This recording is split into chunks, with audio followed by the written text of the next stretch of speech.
nahinging tulutan lang ng Diyos. Para makilala natin na kung saan tayo talaga, saan natin ipaubaya ang ating buhay. Walang iba kundi sa ating Panginoon lamang na siyang magbibigay ng kalutasan sa lahat ng ating mga problema. Kapag buhay, ano sagot?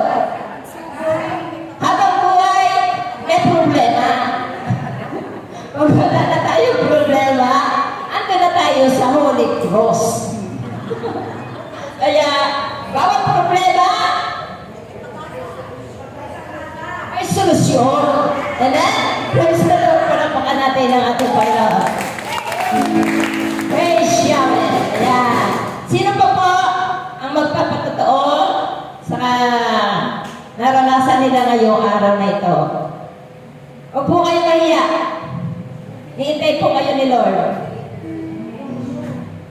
Kung ano po yung naramdaman ninyo, anong nabago sa buhay nyo. Sino po?